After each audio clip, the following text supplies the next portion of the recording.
খুব সুন্দর। আন সাহেল ইবনে সাঈদ রাদিয়াল্লাহু তাআলা আনহু, রাসূল পাক সাল্লাল্লাহু আলাইহি ওয়াসাল্লামের সাহাবী হযরত সাহেল ইবনে সাআদ রাদিয়াল্লাহু বর্ণিত, ক্বালা তিনি বলেন, ক্বালা রাসূলুল্লাহ সাল্লাল্লাহু আলাইহি ওয়াসাল্লাম, রাসূল পাক সাল্লাল্লাহু আলাইহি ওয়াসাল্লাম ইরশাদ ফরমান, মাই ইয়াতমান লি মা বাইনা লাহইয়াইহি, আমার রাসূল বলতেছে যে ব্যক্তি আমার কারণে, আমার রাসূলের কারণে দুই সোয়ালের মধ্যবর্তী, দুই সোয়াল বুঝবেন, আমি ইশারা বলে দেব, দুই সোয়ালের মধ্যবর্তী লাহইয়াইহি ওয়ারজিলাইহি আতমাল্লাহুল জান্নাহ, দুই সোয়ালের মধ্যবর্তী স্থানকে হেফাজত করবে, লজ্জাস্থানকে, পুরুষ মহিলা। আমার রাসূল বলতেছে যারা লজ্জাস্থানকে হেফাজত করবে, রিজলাইহি আতমাল্লাহুল জান্নাহ, আমি তার জন্য জান্নাতের জামিন হয়ে যাব। আমি জান্নাত তার জন্য, যে ব্যক্তি হেফাজত করবে লজ্জাস্থানকে, পুরুষ মহিলা, আমি ওনাকে জান্নাতে প্রবেশ করে দেওয়ার জন্য আমি রাসূল পাক সাল্লাল্লাহু আলাইহি ওয়াসাল্লাম তার জন্য জিম্মাদার হয়ে যাব। সুবহানাল্লাহ। তার মানে গুনাহ থেকে ওইরকম গুনাহ দুই ব্যক্তি রাসূল ওয়াদা করেছেন। এটা বুখারী শরীফ হাদিস শরীফ, রাওয়াহুল বুখারী, বুখারী শরীফের হাদিস শরীফ। আর একটা হাদিস শরীফ শুনেন, বিসমিল্লাহির রহমানির রহিম। ওয়ান ইবনে আব্বাস রাদিয়াল্লাহু তাআলা আনহু, হযরত আব্দুল্লাহ ইবনে আব্বাস রাদিয়াল্লাহু তাআলা বর্ণিত, ক্বালা তিনি বলেন, ক্বালা রাসূলুল্লাহ সাল্লাল্লাহু তাআলা আলাইহি ওয়াসাল্লাম, রাসূল পাক সাল্লাল্লাহু আলাইহি ওয়াসাল্লামের মতন, ইয়া শাবাবা কুরাইশিন ইহফাজু, হে কুরাইশ গোত্রের যুবকগণ, কুরাইশ গোত্রের যুবকদেরকে আমার রাসূল বলতেছে, হে কুরাইশ গোত্রের যুবকগণ, ইহফাজু ফুরুজাকুম, তোমরা তোমাদের লজ্জাস্থানের, ফুরুজাকুম লা তাজনু, তোমরা কি করো, হেফাজত করো, লা তাজনু, ব্যভিচার করিও না, ফুরুজাকুম তোমরা হেফাজত করো, ইহফাজু হেফাজত করো, ফুরুজাকুম তোমাদের লজ্জাস্থান। তারপর কি, লা তাজনু, তোমরা কি করিও না, ব্যভিচার করিও না। মান হাফিজা ফারজাহু ফালাহুল জান্নাহ, যে ব্যক্তি তার লজ্জাস্থানের হেফাজত করে, আমার রাসূল বলতেছে, এরপরে কি, ফালাহুল জান্নাহ, তার জন্য জান্নাত রয়েছে। সুবহানাল্লাহি ওয়া বিহামদিহি, পুরো মানুষের লোকদের আমার রাসূল বলেছেন। যাক, আল্লাহ আমাদেরকে ওই রকম যে আমার রাসূল বলেছেন হেফাজত করে গুনাহ থেকে আমাদের জীবনকে আল্লাহ রেহে দান করে, আমিন। আর একটা হাদিস বলে আমি টানবো, বিসমিল্লাহির রহমানির রহিম।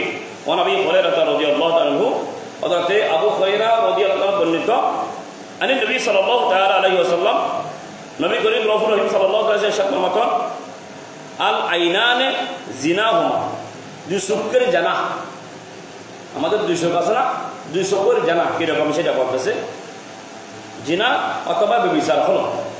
আর নজর দেখা, দুই চোখে দেখা, চোখের জানা হচ্ছে দেখা। এরপরে কি, ওয়াল উজনা, ওয়াল উজনান, না কান, জিহ্বা, অন্তর, কতগুলো দিন আমাদের দেহ আছে পুরোপুরি শরীরের মধ্যে। চোখের জানা দেখা, কানের জানা শোনা, অন্তরের জানা অনুভব করা, হাতের জানা ধরা, পায়ের জানা হাঁটা, এগুলো হচ্ছে কি শরীরের গুনাহ। এখানের মধ্যে আর নজরু উজনান, আপনার গুনাহ হচ্ছে কোথায়, দেখা, দুই চোখ যখন আপনি দেখবেন, খারাপ চোখে দেখবেন। এখানে একটা মাসলা আছে যে আপনি একজন মহিলা, পর মহিলা, গরিবের মহিলা, একদম রহস্য সুন্দরী, আপনি দেখেছেন, আমার রাসূল বলছে দেখেছেন, দেখলে ওনার দেখাটা, প্রাথমিক দেখাটা অসুবিধা নেই, দ্বিতীয়টা দেখাটা গুনাহ। প্রাথমিক দেখা কি হয়ে যায়, আল্লাহ মাফ করে দেয়, সুবহানাল্লাহ। তখন কি বলবেন, যদি সুন্দর হয় মাশাআল্লাহ বলবেন, যদি সুন্দর হয় সুবহানাল্লাহ বললেন, আপনার জন্য আমল নামার মধ্যে সব লিপিবদ্ধ হয়ে গেছে, আপনার আমল নামার মধ্যে গুনাহ লিপিবদ্ধ হচ্ছে না। যখন বলবেন অন্যরকম করে, যখন আপনার অন্তরটার দিকেই বলবেন, তখন আপনার কি হবে, গুনাহ হবে না, হয় গুনাহ হবে না। জিনা হুমা, দুই চক্ষুর জিনা হলো দেখা। আল ইসতিমাউ ওয়াল লিসান জিনাহুল কালাম ওয়াল ইয়াদাম, তাহলে লিসানের জিহ্বার গুনাহ হচ্ছে কি, লড়াচড়া করে কথা বলা, জবান দিয়ে কথা বলা গুনাহ। জিনা হল কালাম, কালাম করা, কালামের মধ্যে কথা, জবান দিয়ে কথা বলা, এটা আপনি বানা নিতে পারেন, আপনি করাবে দিয়ে নিতে পারেন। যদি করাবে দিয়ে নেন তাহলে আপনার জন্য গুনাহ হবে। এরপরে জিনা হল বাসন, হাতের জেনা হলো কি করা গরম। ওর জিনা হল ফুটা সলা, দুই পা দিয়ে সরে যাওয়া, ওই পা যদি বালার দিকে যান মসজিদ আসছেন না আপনার জন্য সব, যখন খারাপ দিকে চলে যাচ্ছেন আপনার পা গুণাগার হয়ে যাচ্ছে। কেমন করে বলছেন আপনার, ওই জন্য আমার রসুল বলেছেন তোমার হাত একদিন তোমার জন্য বিপরীত হবে, তোমার পা একদিন তোমার জন্য বিপরীত হবে, তোমার চোখ একদিন তোমার জন্য বিপরীত হবে, তোমার কান একদিন তোমার জন্য বিপরীত হয়ে যাবে। যখন রসুল যেরকম বলেছেন হাদিসের মধ্যে, যখন নিজের জীবনকে অতিবাহিত করবেন সেই অনুযায়ী, তখন আপনার হাত আপনার জন্য কি বলবে, আপনার জন্য সুপারিশ করবে সুবহানাল্লাহ, যেন বিপরীতটা করবে না। এরপরে কি অল কলবু ইয়াহওয়া, আপনার কলব অন্তরে দেখে সাইকে বালা নিয়ে যাবেন, যদি খারাপ চাই আসাদুল জিহাদু জিহাদুল হাওয়া, সবচেয়ে বড় জিহাদ করছে আপনার কলবের সাথে, আপনার অন্তরের সাথে কি করে জিহাদ করা, যুদ্ধ করা, এটাও হচ্ছে আপনার সবচেয়ে বড় যুদ্ধ সুবহানাল্লাহ। যখন এখানে একটা ছোট একটা লিকুইড আছে, ওটার সাথে আপনি যুদ্ধ করবেন, খারাপের দিকে নিয়ে গেলে আপনি যুদ্ধ করেন না, আমি এদিকে যাবো না, আমি মসজিদে যাবো, আপনাকে নিয়ে যাচ্ছেন আপনাকে অনিসলামিক কাজের জন্য, আপনি যুদ্ধ করবেন। আসাদুল জিহাদ আপনার জন্য জিহাদুল হাওয়া, কেউ সবচেয়ে বড় জিহাদ হয়ে পর্যন্ত হয়ে যাবে সুবহানাল্লাহ। ওই সদ্দিকু যালিকাল ফারজু আও ইকাযযিবহু,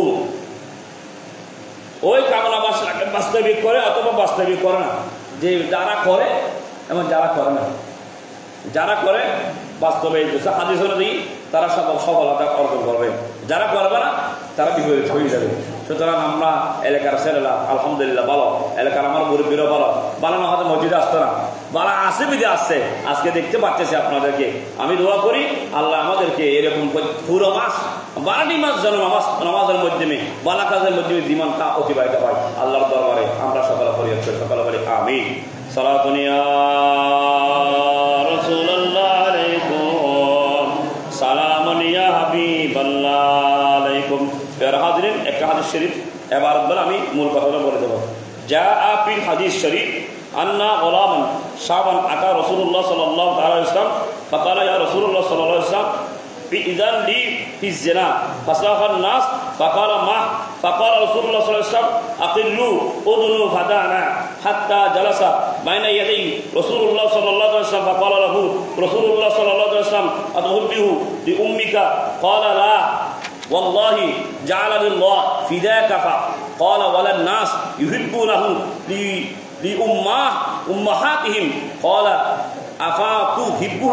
تحبه لابناتك قال لا والله يا رسول الله صلى الله عليه وسلم جعلني الله فداك قال ولا الناس يحبونه لبناتهم ثم ذكر له رسول الله صلى الله عليه وسلم أخته وعمته وخالاته وفي كل ذلك يقول الفتى مقالته فوضع يده عليه وقال اللهم اغفر ذنبه وطهر قلبه وحسن فرجه।